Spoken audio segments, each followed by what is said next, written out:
Disasters disrupt hundreds of thousands of lives every year. Every disaster can have lasting effects to both people and property. Being prepared can reduce fear, anxiety, and the loss that accompany disasters. For this reason, it's important that everyone, including you and me, be prepared. This video is one family story on how they prepared themselves for any disaster. You're about to see the Parker family, Mom, Dad, Zach, and Katie, as they participate in one of Zach's school projects and learn about disaster preparedness. Their actions show us the practical step every person and family needs to take to get ready in case a disaster should strike. Looks like Zach is just coming home with his assignment. Hey, I'm Zach Parker. I'm 12, almost 13, and this is my house. I got assigned a project today in earth science. My mom loves school projects. She really gets into them. Come on, I'll show you. Mom, I'm home. Hey, honey, I'm here at the computer desk. Hey. Hey. I got assigned an important project today. Okay. It's kind of cool, but I got to get you and Dad to help me. Oh, why is that? Because my teacher, Miss Davis, said we should get the whole family involved. Cool. Really a project for all of us. It's about disasters, what kinds there are, what to do to prepare, and we need to put together a kit, a disaster supplies kit. Okay, let's see. Preparing for disaster. Wow, this does look really cool. And look, this is distributed by FEMA and the American Red Cross. Yeah, I can hardly wait. Oh, come on, Zach. We can make this fun. What disasters could happen around here anyway? Oh, that's part of your homework assignment, Zach. To figure out what disasters can happen right here in your hometown. Because according to this book, disasters can happen in anybody's hometown.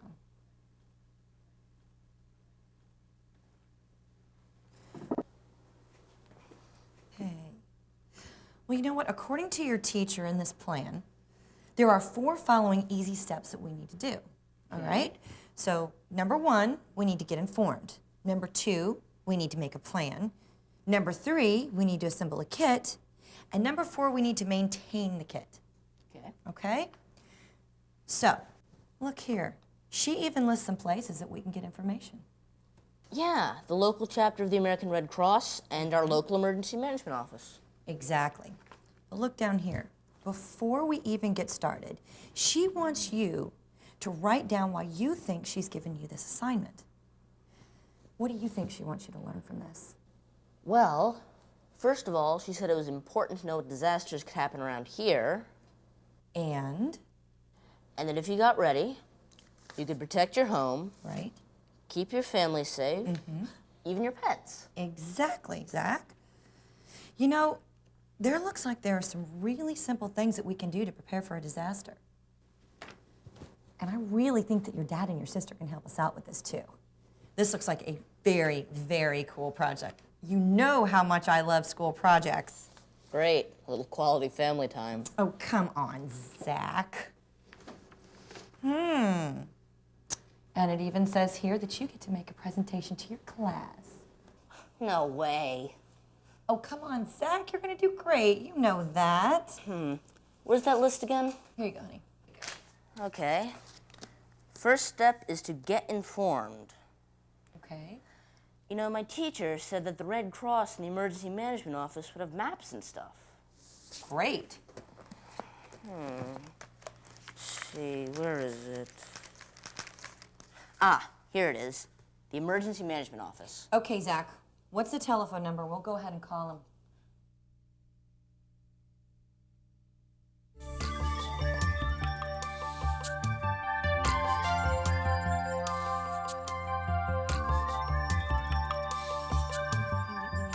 Yeah, I got a pen, got my Did you get all notebook, your paper. information? Yeah. Good. Hi, I'm Bob Larimer, the emergency manager. Hi, Bob. I'm Linda Parker. Linda. This is my son, Zach. Zach, nice to meet you both. Nice to meet you. I understand that you're on a fact-finding mission. Yes, I am. All right, well, let's go back to my office, talk. Okay. Let's go. It's right back this way. Thank you for seeing us. You're welcome. Thank you for coming by.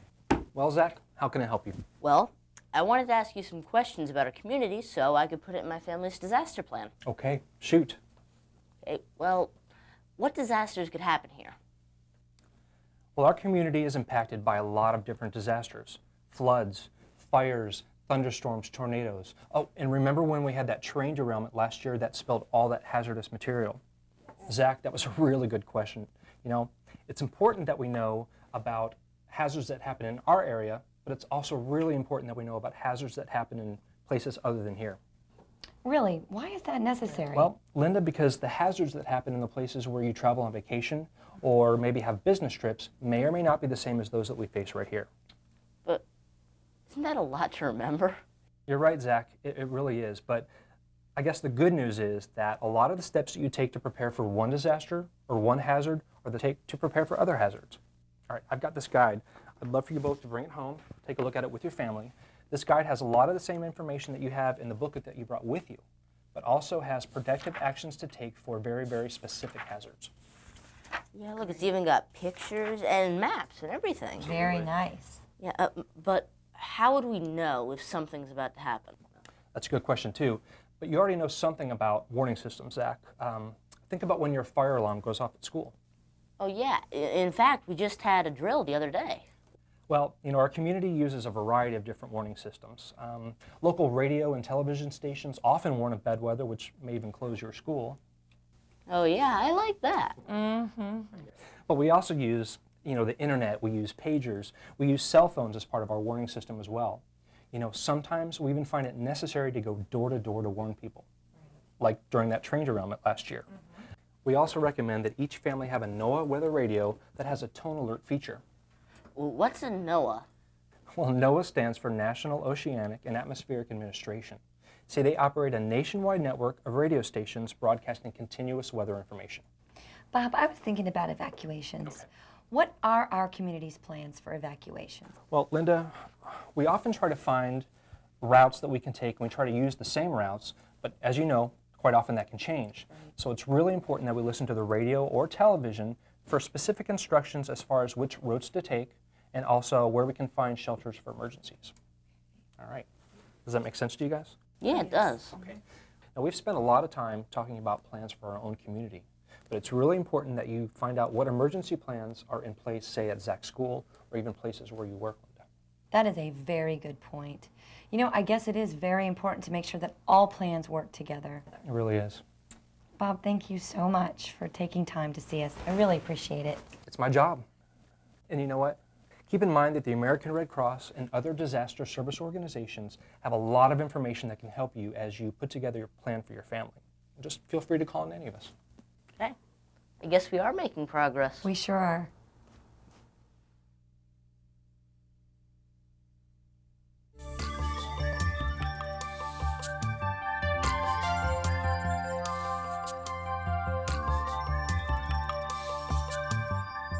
Well, the meeting with the emergency manager went well.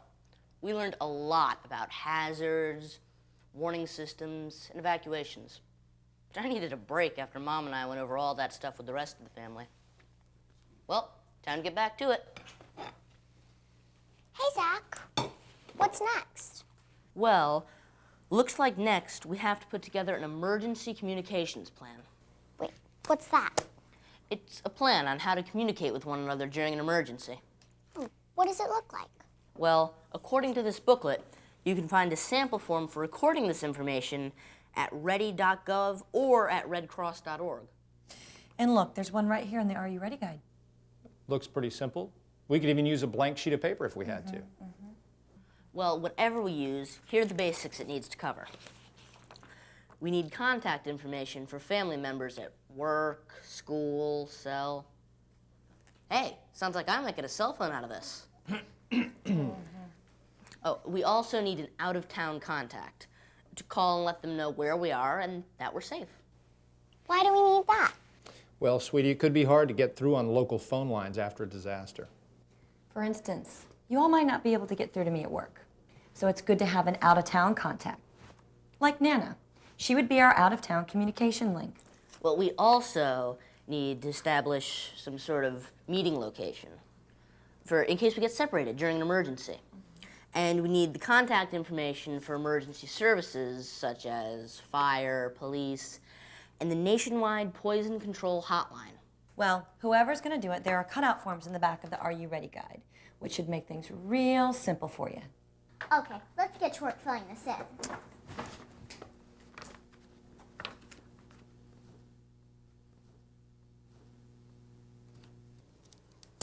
Well, looks like we're done.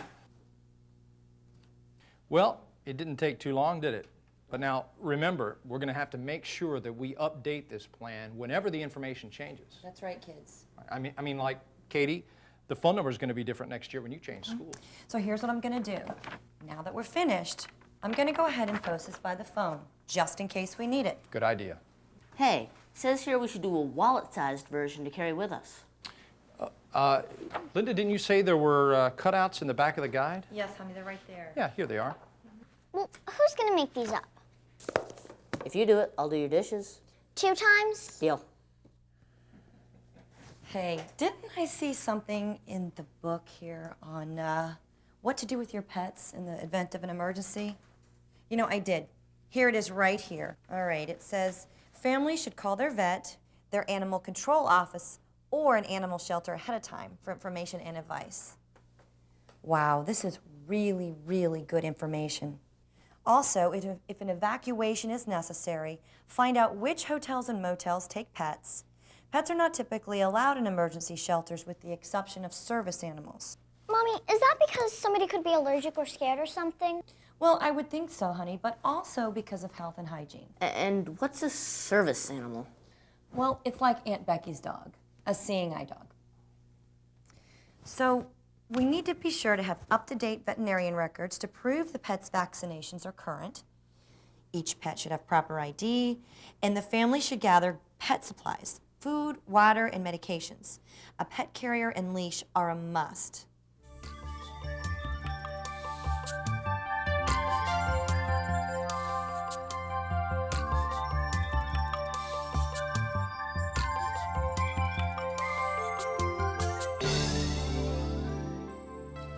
Before our plan is complete, there are some other things for us to do. Like what? Well, honey, it says here that we need to learn how and when to shut off our utilities. It also says that we need to learn how to use our fire extinguishers, install and maintain our smoke alarms, review our insurance coverage.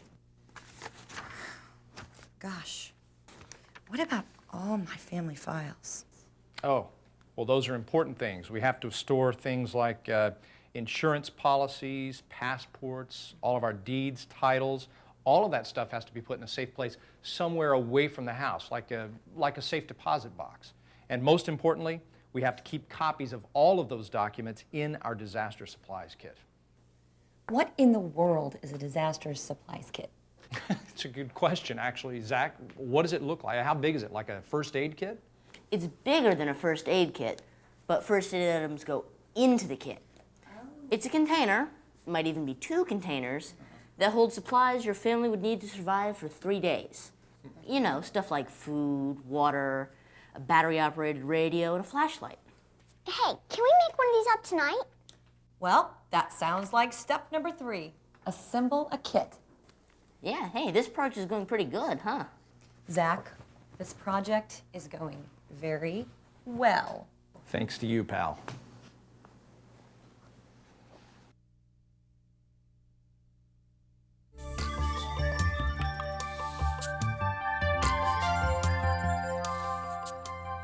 Tell you what, let's go over this together for just a minute here. It says you may need to survive on your own after a disaster. This means having your own food, water, and other supplies in sufficient quantity to last for at least 3 days.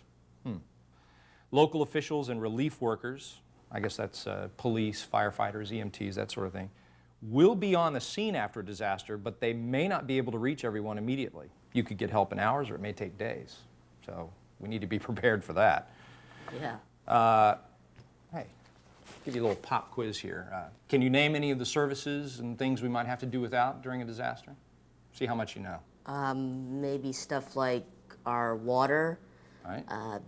gas, electricity, phone lines, and our sewage treatment. Very good. You just named all of them. That's right. We may have to do without all of those for days or even a week or longer. Very good. I'm impressed. Thanks. We may have to evacuate at a moment's notice and take essentials with us. And that means that since we probably won't be able to shop for those supplies or even look for them after a disaster, we need to put together a disaster supplies kit now. Yeah. Let's see. A disaster supplies kit is a collection of basic items that members of a household may need in the event of a disaster. Oh, listen to this. Since you don't know where you'll be when an emergency occurs, prepare supply kits for home, work, and vehicles. That makes sense. Yeah. Okay, well, here's a list of all the items we need for our home disaster supplies kit. There you go. Hey guys, we're back with the containers. Hey Zach, why don't you go ahead and give me that list? Oh, I'll take it. There you go. Thank you. This is great. Looks like we have a lot of these items right here in the cupboard. Good. But Zach, I have one more question for you. What do you think is one of the most important items to consider for supplies? Water. You're right. You should store at least 1 gallon of water per person per day. A normally active person needs at least a half gallon of water just for drinking each day. Okay. Store in a cool, dark place. Hey, we'll need to include some water for Whiskers, too. Definitely. Also, put together a 3-day supply of non-perishable food. So we've got that right here.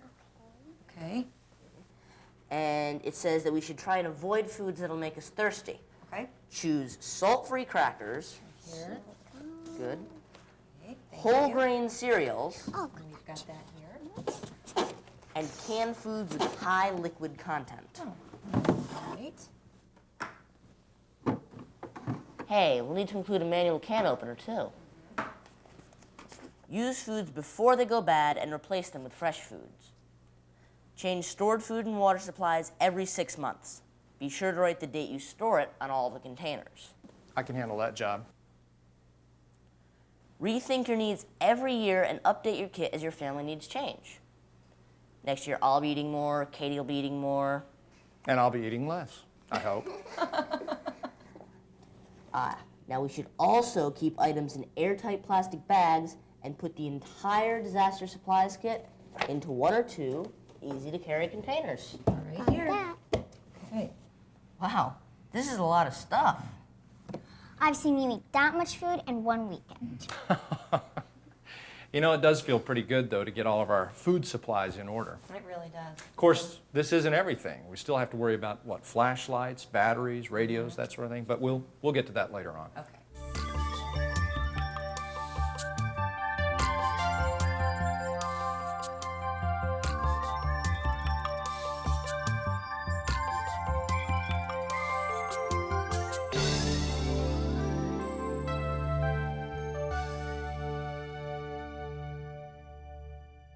Daddy, do you really think that we'll need all of this stuff?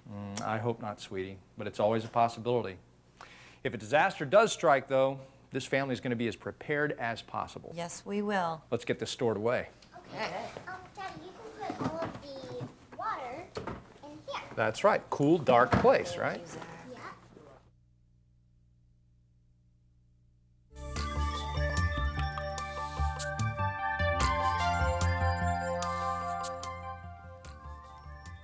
Anything for me? No, not really. Just a letter here from Aunt Becky. Oh. Hey, you know, now that we have our kit and plan and all, it would be good if we could help others get prepared. Yes, and we can start with Aunt Becky. Yeah. Would Aunt Becky's kit and plan be any different than ours?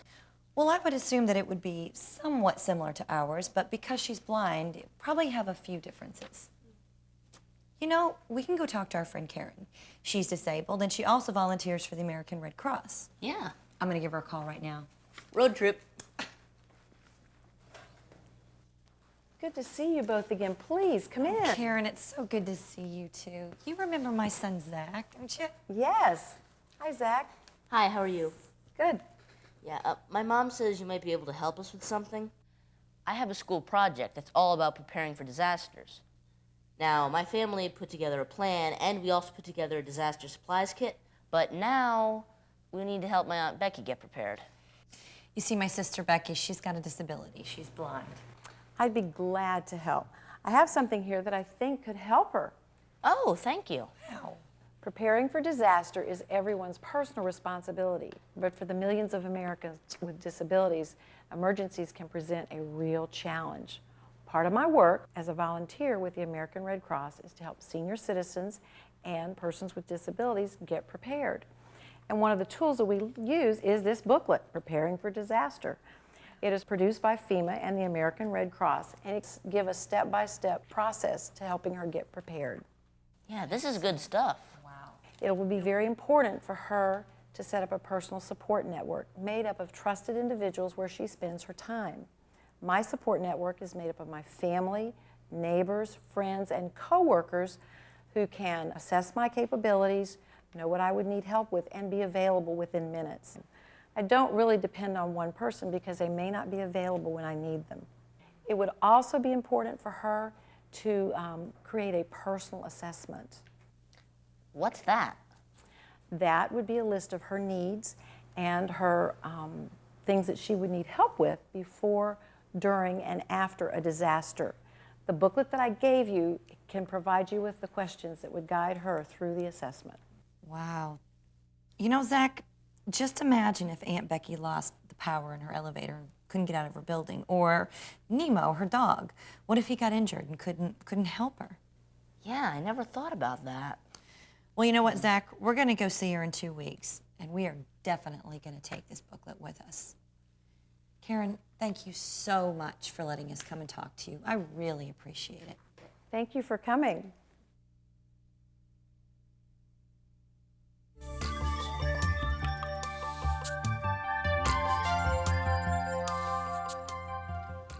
Food and water in an emergency. Hey, Mom, come and see this information they have about food and water on the FEMA website, and this booklet, Food and Water in an Emergency. It's put out by FEMA and the Red Cross. I don't know how to put all this into my report. Wow, this is a lot of info. But you know, this is really good information on how to store our food and water, not only here in our home, but also in our disaster supply kit. You know, Zach, I have an idea. Did you ever think about using a poster board for your project? You could kind of categorize it, then you wouldn't have to put it into paragraph form, kind of like in an outline. Then you could use it for your presentation. What do you think? Yeah, that's a pretty good idea. I think so too. Could you buy me some poster board? In the meantime, I can study this and take down notes. Well, you know what? I think I have some poster board in the closet left over from your sister's project. I'm gonna go take a look, okay? Okay, I'll take notes. Store at least 1 gallon of water per person per day. Try to get at least 2 weeks worth of water for each person in your family. A normally active person needs at least a ½ gallon of water just for drinking each day. To prepare the safest and most reliable emergency supply of water, it is recommended that you purchase commercially bottled water. Keep bottled water in its original container and do not open it until you need to use it. Store bottled water in the original sealed container and observe the expiration or use by date.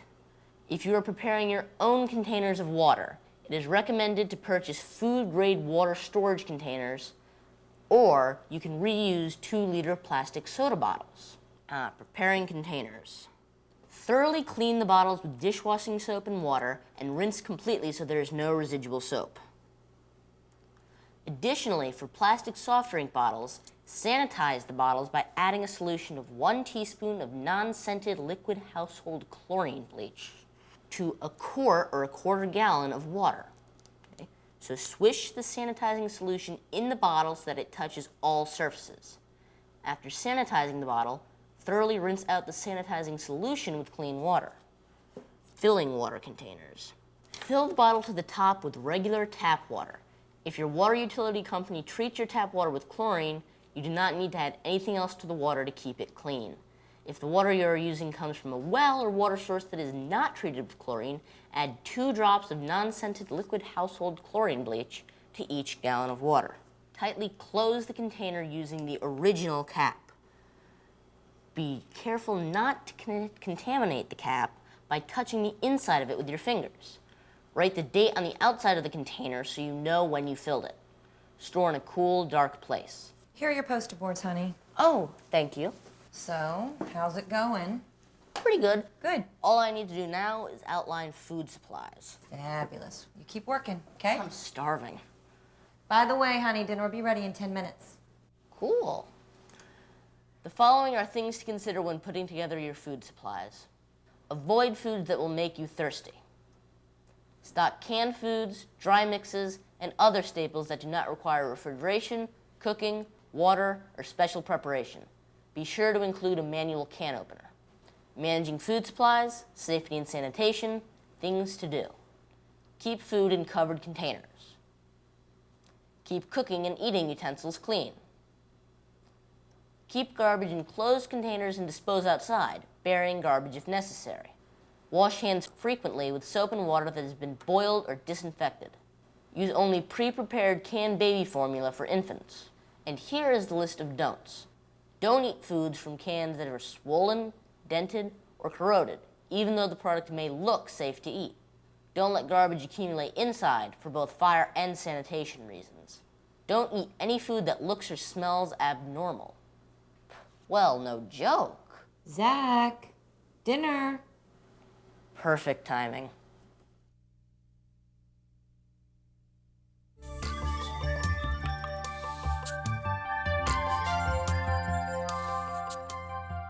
Zach, Craig's mom's here to pick you up, honey. Is Craig here? Yes. Oh, hi, Craig. Let's go get my stuff. Oh, Carol, it's so good to I see know. you. It's How been have so you been? long. Please sit down. Oh, thanks. So how have you been? Good. Good. Busy. Busy. Always Me busy. too. Always busy. I know. I see you've got the Helping Children Cope with Disaster pamphlet. I do. So, how is Zach doing with this disaster project? Real good. That's right. Craig is in Zach's earth science class, isn't he? Yeah, they are. I'll tell you what, Carol, this has been a wonderful project. He's doing great. In fact, Our entire family's gotten involved, and now we all know what to do to get prepared for a disaster. It's wonderful. That is so good. Did you get a chance to read the booklet? actually, I did. My husband and I both have had opportunity to sit down and read it every night. We've been able to sit down and kind of take all this in. Good, good. We went through it too. And actually, I was talking with my sister, and she brought up some good points. She and her family experienced a disaster last year, and her kids weren't coping well until she got some help. She had brought up a few things in there, such as there's several factors that cause stress and fear for children. Direct exposure to the disaster, loss of family, friends, pets, even ongoing stress just from losing other things that are important to them. I'll tell you, that makes a lot of sense, Carol. It does. And she also said that it didn't depend on how the children learned about the disaster, that they still may have problems dealing with it, and we just have to be ready to help them cope. Absolutely. You know, the one thing that I was pleased to see in this booklet was the information on how to help us recognize their symptoms, like fear and sadness or behavioral problems. Right. And with older kids, you know, they may not display things the same as the younger kids. They may have anger, aggression, just school problems in general, and I mean, it could be a variety of things. Exactly. I mean, according to the booklet, there are a great number of things we can do to help them. Right, and there's also, it says that there's several signs that you need to be on the lookout for. It does. That can key into potential problems. That way you can react sooner. And the one thing that I really liked that the booklet brought out was the fact that we can encourage them to talk. And if we do that, we can listen to their concerns, which is very important, very important. It says here that we need to calmly give the facts that children want to hear about what's being done for their safety, Right. which I think is very important information. Exactly. I mean, it makes them feel more comfortable. Just simple things, you know. We can involve them in updating the family disaster plan or just include them in specific chores. That way they feel as if they're helping deal with the recovery, you know. Exactly. And you know, it says here that it's important to spend extra time with them, that if we reestablish their daily routines for work, for school, for plays, for meals, and for rest. And it also says that we need to praise and recognize responsible behavior. Right. Oh, you know what? Another important thing that I read in there, we really need to limit their exposure to the media. I mean, news coverage of disasters causes fear, confusion, anxiety, particularly the large-scale disasters and these terrorist events. They just don't understand, you know, large amount of damage and this loss of life. They don't understand. Right, right. You know, I really like the several suggestions in the booklet on parents and managing our reactions to all of these things. They suggest that if we can control our reactions, that it will help them cope with this a lot better. Right, and particularly with younger kids, because they see these images repeated over and over on the news and on TV, and they don't understand that it's not happening over and over again. Exactly. Dealing with children in situations such as this, it's a touchy situation, but this information, it sure has helped us.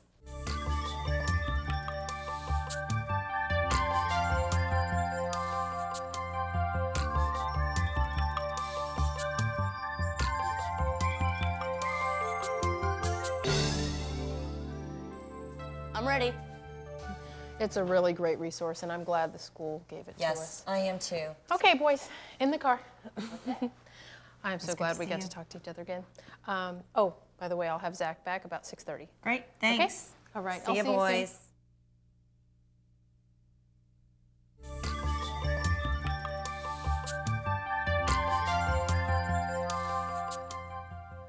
To recap, the 4 steps of preparing for disaster are: get informed, make a plan, assemble a kit, and maintain your plan and kit. Being prepared can reduce fear, anxiety, and can reduce the impact of disasters, and sometimes avoid the disaster completely. Zach, Very nice, Zach. very, very good. Very good. Very proud of you, Zach. Now, you ready to do that in front of your class? I think I'm ready. I think you are too. Through our son's project, our family was able to take the steps necessary to prepare for disasters of any type. Fortunately, we had lots of help along the way from those who work in the disaster field and from many publications that are available nationwide. The booklets that we used can be obtained through your local American Red Cross chapter. They're also available from FEMA, along with the Are You Ready guide. You can contact the FEMA Distribution Center at 1-800-480-2520 for copies.